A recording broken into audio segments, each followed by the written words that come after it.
Hello friends, welcome to my another new blog.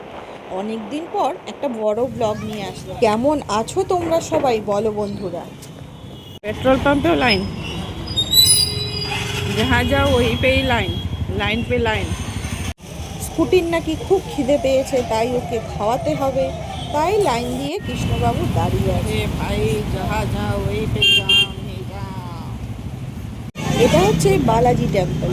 Balaji টেম্পলের পাশেই মনিরাম দেওয়ান, তাতেই আসছে লিও এক্সপো। প্রতি বছরেই এই ইন্টারন্যাশনাল এক্সপোটা আসে।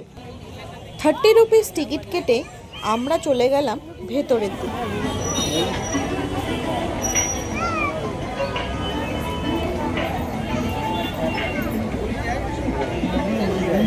संडे बोले प्रचुर भीड़। চারিদিকের লাইটগুলো দেখে এনভায়রনমেন্টটা মনে হচ্ছে দিওয়ালি দিওয়ালি। ও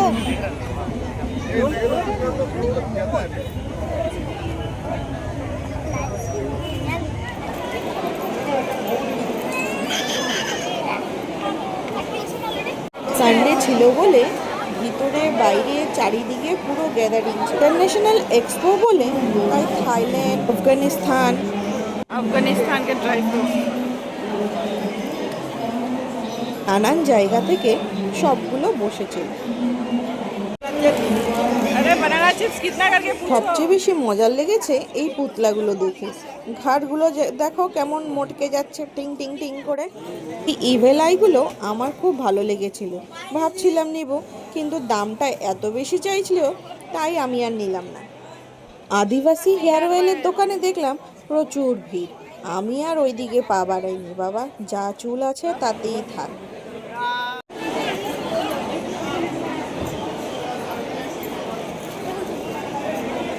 भाई perfume.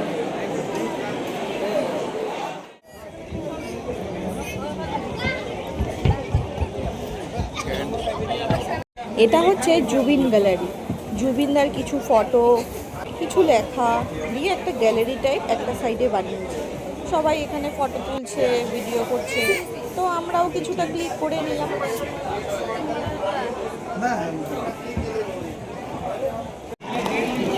Kulfi, mango, butterscotch, ice cream. कौन सा फ्लेवर लिया? बटर स्कॉच, कुल्फी और चॉकलेट। ओके। জিনিসগুলো দেখে তো খুবই ভালো লাগছিল, কিন্তু খুবই এক্সপেন্সিভ।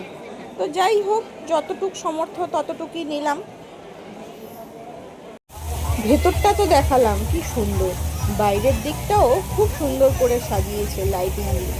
কিন্তু এত মশা ছিল, জানি না লোকজন কিভাবে দাঁড়িয়েছিল। আমি তো কিছুক্ষণ দাঁড়িয়েই পালিয়েছি। এই হচ্ছে আমাদের আসামের ঐতিহ্য। আর সাইডে আছে জুবিনদার ফটো।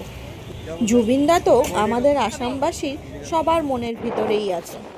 যাই হোক, আজকের মতন ব্লগটা এখানেই শেষ করলাম। সবাই ভালো থাকবেন, সুস্থ থাকবেন। আবার দেখা হবে অন্য একটা ব্লগে।